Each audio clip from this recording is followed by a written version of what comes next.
আসসালামু আলাইকুম বন্ধুরা, কেমন আছেন আপনারা? আশা করি সবাই ভালো আছেন। আলহামদুলিল্লাহ আমি ভালো আছি। আবার একটি নতুন ভিডিও নিয়ে আপনাদের সঙ্গে চলে এসেছি মিজানুর রহমান আজারির ওয়াজ। আপনারা যারা যারা মিজানুর রহমান আজারির ওয়াজ শুনতে ভালোবাসেন তারা ফুল ভিডিওটি দেখতে থাকেন, আশা করি ভালো লাগবে।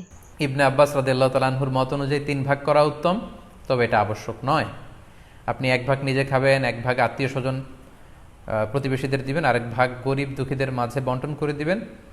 এটা উত্তম, কিন্তু এটা আবশ্যক নয়। পুরো গোশত যদি আপনার লেগে যায় আপনি ভোগ করতে পারেন, আর যদি আপনার কাছে অতিরিক্ত গোশত থাকে এটা আপনি আত্মীয়দের দান করুন, গরিব আত্মীয়দের আপনি উপহার দিন, গরিব মিসকিনদের সুবিধা বঞ্চিত মানুষদেরকে আপনি এগুলো দান করুন। কারণ সূরাতুল হাজ্জের 28 নম্বর আয়াতে আল্লাহ তাআলা বলেছেন, ফাকুলু মিনহা ওয়া আতঈমুল বাঈসাল ফাকির, তোমরা কুরবানির এই গোশত নিজেরাও খাও এবং অভাবী লোকদেরকে দাও। এবং সহিহ বুখারীতে আল্লাহ রাসূল সাল্লাল্লাহু আলাইহি ওয়াসাল্লামের একটি বর্ণনা, আল্লাহ রাসূল সাল্লাল্লাহু আলাইহি ওয়াসাল্লাম বলেছেন, কুলু ওয়া আতঈমু ওয়াদ্দাখিরু, অর্থাৎ কুরবানির গোশত তোমরা খাও, ওয়া আতঈমু মানে অন্যদের খাওয়াও, ওয়াদ্দাখিরু এবং তোমরা এটাকে প্রিজার্ভ করে রাখো বা জমা করেও রাখতে পারো। অর্থাৎ আপনি চাইলে ফ্রিজে রাখতে পারবেন, আপনি পরবর্তীতে খেতে চাচ্ছেন আপনি রাখতে পারবেন ইনশাআল্লাহ। সো উত্তম হচ্ছে 3 ভাগ করে 1 ভাগ নিজে খাওয়া, 1 ভাগ আত্মীয় স্বজনদের প্রতিবেশীদের দেয়া এবং 1 ভাগ অভাবী সুবিধাবঞ্চিত গরিব মিসকিনদের মাঝে বন্টন করে দেয়া। এবং অবশ্যই অবশ্যই যাদের সামর্থ্য আছে আপনারা বেশি বেশি কুরবানি করুন, এবং এই কুরবানির মধ্য দিয়ে আমরা অনেক অনেক প্রান্তিক জনগোষ্ঠী, সুবিধাবঞ্চিত মানুষ, তাদের কাছে আমাদের সহায়তাগুলো পৌঁছে দিতে পারবো। খেয়াল করে শুনুন, আপনাকে বলছি 4 নম্বর পয়েন্ট হচ্ছে যে জবাইয়ের স্থান এবং বর্জ্য কুরবানির পরে এটাকে নিজ দায়িত্বে পরিচ্ছন্ন করুন।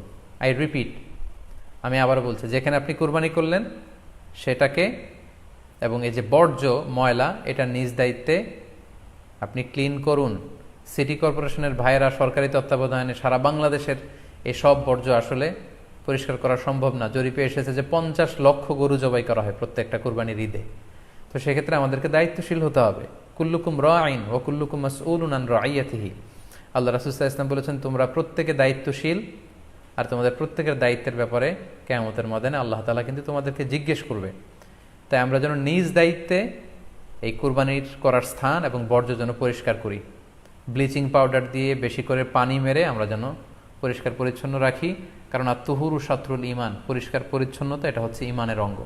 এই বিষয়টা জানে আমরা খুব গুরুত্বের সাথে নেই, এবং নিজ নিজ কুরবানি আমরা যেখানে দিলাম সেই জায়গাটা যেন আমরা পরিষ্কার করি। বিশেষ করে বিভিন্ন সংস্থা যারা অনেক অনেক কুরবানি করবেন, ভলান্টিয়ারিলি বিভিন্ন কুরবানি করে কুরবানির গোশত বিতরণ করবেন, আপনারা এরকম ভলান্টিয়ারিলি ক্লিনলিনেস ক্যাম্পেইন করতে হবে, যাতে কোনো ধরনের রক্ত, ময়লা, বর্জ্য, আবর্জনা না থাকে। এই ব্যাপারটাকে যেন আমরা খেয়াল রাখি। সম্মানিত সুধী, আপনাদের সবাইকে আবারও শুকরিয়া জানাই। দীর্ঘ সময় নিয়ে আপনারা আমাদের লাইভ প্রোগ্রামটিতে জয়েন করেছেন। এখনও দেখা যাচ্ছে প্রায় 22,700 দিনী ভাই বোন আমাদের লাইভটি শুনছেন। আপনাদের সবাইকে আবারও আন্তরিক শুভেচ্ছা এবং অভিনন্দন।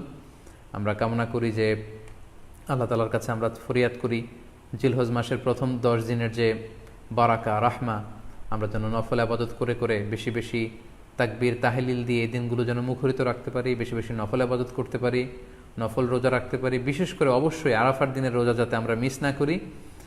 এবং যদিও করোনা পরিস্থিতির মধ্যে দিয়ে আমরা সবাই আতঙ্কিত, তারপরেও গোটা মুসলিম উম্মার জন্য আমরা দোয়া করি যে এই ঈদুল আজহার উৎসব যাতে আমরা ভাব গাম্ভীর্যের সাথে আবাদতের মধ্য দিয়ে, আনন্দ উৎসবের মধ্য দিয়ে পালন করতে পারি। আপনাদের সবার জন্য আমি দোয়া করছি, আমি নিজেও আপনাদের সবার কাছে দোয়া চাই।